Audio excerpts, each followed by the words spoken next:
Hi, this is Lynn, and welcome back. I've learned through Course in Miracles mind training lessons and text how to hear the Holy Spirit's voice, and today I'm going to share these methods with you.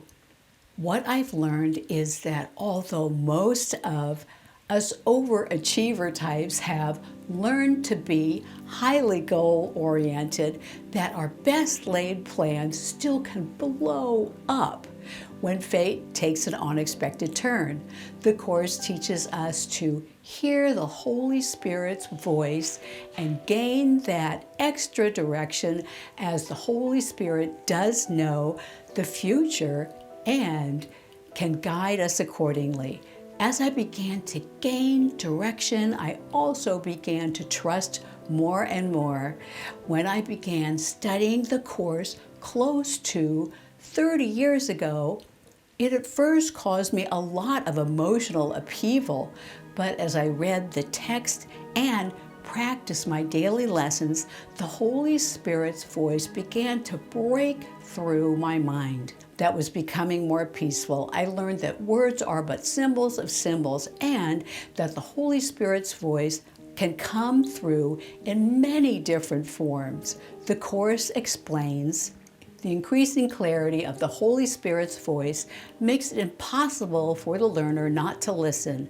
For a time then, he is receiving conflicting messages and accepting both. As long as you listen to both voices, the ego and the Holy Spirit, peace of mind is impossible, but the Holy Spirit's calm, consistent voice will lead you back to yourself. The Course instructs us to have peace, teach peace, to learn it. When you finally drop the ego, it will leave you and be gone.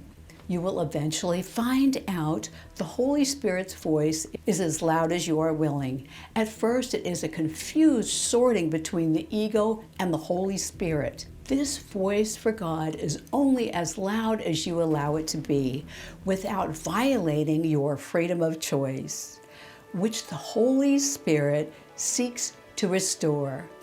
God gave the Holy Spirit to you to remove all traces of doubt and guilt that you have made.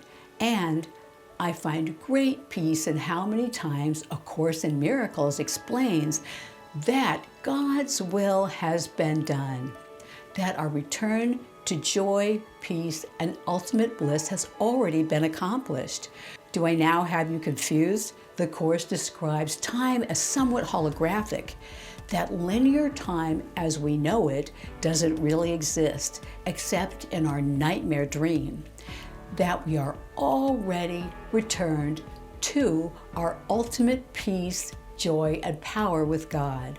You can use this vision anytime that someone in this dream world is acting up. I realize that in reality, they are the Christ, at one with Jesus, with me and you. But in the meantime, we are often torn, as the ego is the only alternative to the Holy Spirit's voice. You will find yourself listening to either the ego's madness and its illusions, or instead hear the Holy Spirit's truth. I know now that we make no decisions without one or the other, the Holy Spirit or the ego.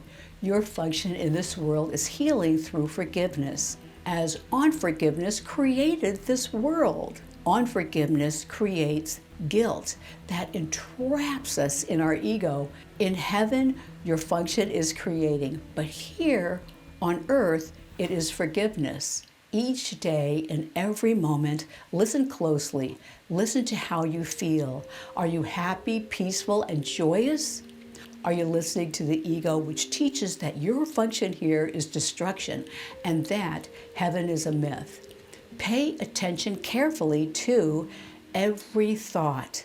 Once these ego thoughts crop up, cut them off. What's really great is that A Course in Miracles lays out a very clear-cut method for working with the Holy Spirit and receiving guidance through the text chapter 30, Rules for Decision. This chapter shares that we are making continuous decisions and that we are often not even aware that we are doing this. Remember that the Holy Spirit knows every action that will happen throughout the day and can guide you if asked. Remember that in reality, time is not linear, so the Holy Spirit really does know. Knowing that you have this enlightened guidance available to you, it helps to make the decision that today I will make no decisions by myself. Then think about the kind of day you want and that there is a way you can realize a day just like that. Then try again to have the day you want. I found it important not to judge the situations that crop up during the day, for if you do, you will invariably react to them based upon your judgment. And this judgment is all based upon your past experience, which the ego loves. The result of this judgment can then produce confusion, uncertainty, and fear. The problem is that we usually respond to circumstances based upon our own past experiences. The ego doesn't want us to live in the present, but only the past or a fearful future. If you listen to the ego and judge the circumstance, you can perceive others as attacking you and then become angry.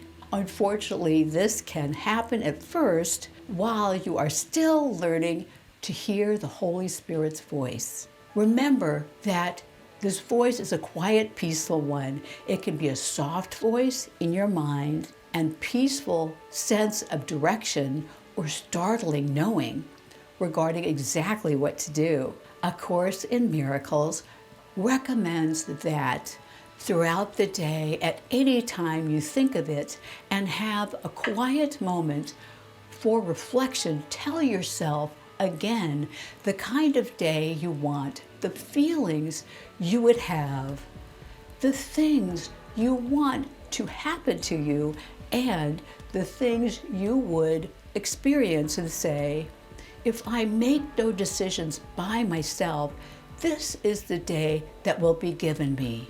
Text 30.1.4. But we all have experienced the times when we have judged the circumstances already. Then we feel attacked and resulting anger unless we can quickly make an about face and again seek the Holy Spirit's guidance. I certainly found this to be true when I was unwilling to wait for guidance to be revealed to me. So we've messed up our day so far. Now what? Again, visualize the day that you originally wanted, for example, one of joy, peace, and fulfillment. Next, realize that something happened that did not fit this plan. Then realize that you have reacted to circumstances by yourself. Now, how do you get past the screw up of your happy day? The Course advises, at least I can decide I do not like what I feel now, and so hope I have been wrong. Now you can make that about face and claim that you want another way to look at your day. Remember again what you really wanted. After all, the simple fact is, what can you lose at this point by asking?